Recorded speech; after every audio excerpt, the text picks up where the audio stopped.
Andrew is a robot designed to help the Martin family, but as years have gone by, he starts developing a longing, an unexplainable need, to no longer be a robot. He wishes to be human. As time has passed, he sees that the world around him keeps changing. The people that he knew grow older. The things that were modern-day technology have become obsolete. And so he goes on a long journey to discover who he is. In order to do that, he needs to remove, replace, and refix the faults that he feels, discovering pain, anger, taste, and everything else in between along the way.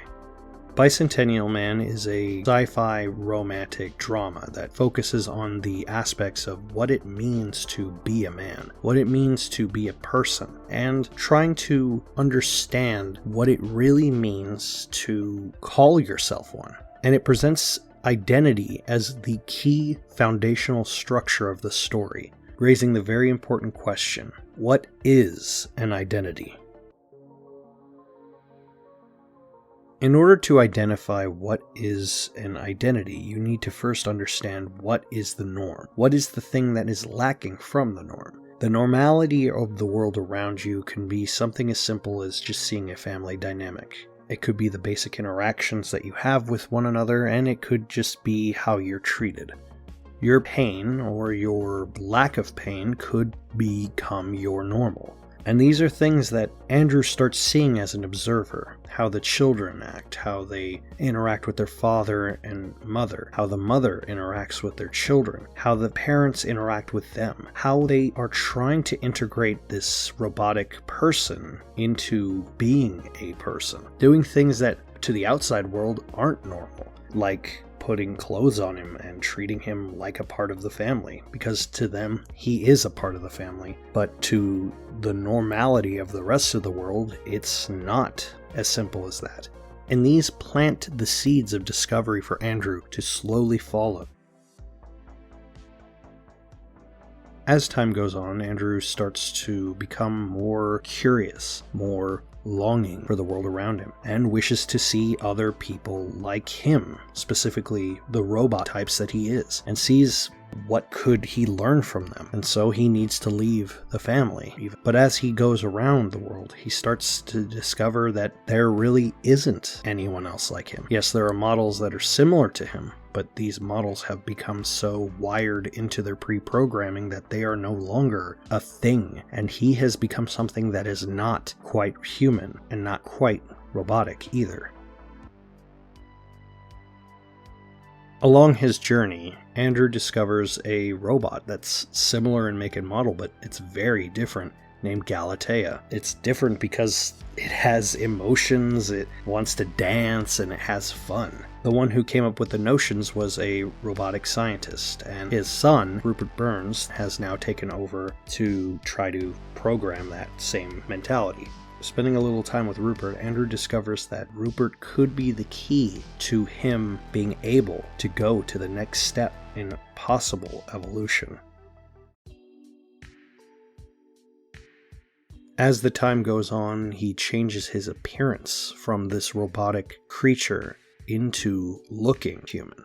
When Andrew goes back home, Little Miss, as he knew her, the little girl, looks not that old, but that is not the little girl that he knew. No, that is the granddaughter of the little girl that he knew. This girl may seem snooty and irritating and flawed. His irritation kind of leads into a curiosity, as it were. He discovers that Portia, the irritating granddaughter of the little miss who was so kind to him years ago, is the only family he has left. He doesn't really have anyone else other than maybe the scientist in Galatea, but he doesn't have anyone that he considers his true family left on his lineage. Because in order to be human, he has to understand that these flaws, faults, problems, and issues that everyday humans experience are a part of the grand design that is the human experience. He spends more time with her, and that irritation or that filling of a void eventually turns into romantic entanglement. And Portia decides to stay with Andrew, and their love grows more and more. Near the climax of the movie, Andrew pleads with the world government to allow him to be considered a human. In order to truly be happy, he needs the ability to be human. He's replaced all his vital organs with synthetic ones. He pumps blood, he breathes, he eats, he tastes, he experiences, he has memories. But the one significant thing that keeps him separate from humanity, the one thing he always wanted was to be a person, but the one thing that keeps him away is his inability to die. Because the hypercomputer that is his brain has never been replaced, he can never truly die. So in his final attempt at becoming certified as a person, he has his synthetic hyper-powered computer of a brain removed and replaced with a synthetic brain to finally get the one thing he always wanted. And when he's laying there with Portia, the woman that he loved, they finally come to him on his deathbed through a video screen and declare him as a human. But in an ironic twist of fate, he never sees it. He never sees the announcement of becoming human and passes away prior to it. And Portia, in her last moments, asks the nurse, who just so happens to be the human Galatea, to let her be with him. Because even though he wasn't certified as a human, he was more of a human than anyone could be. So, what is an identity?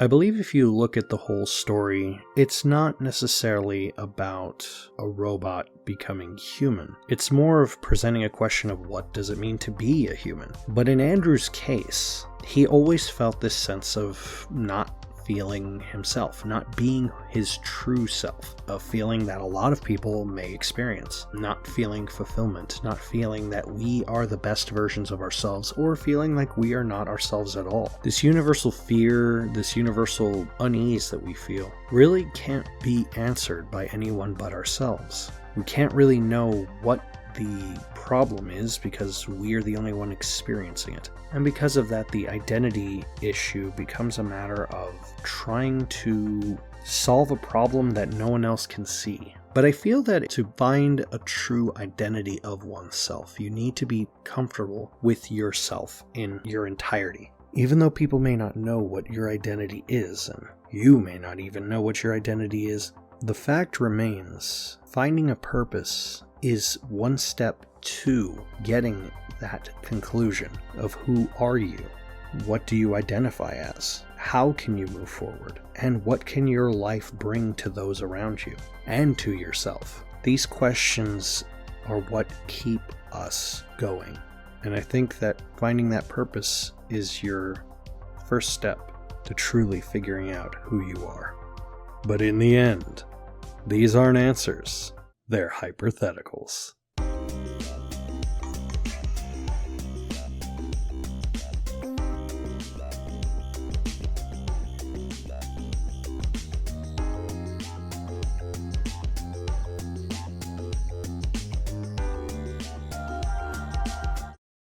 Despite his wounds, he's beaten nearly half of my 100 men!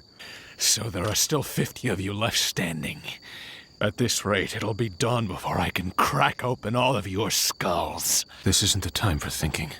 I should only be thinking about wielding my sword, and how I'll kill them.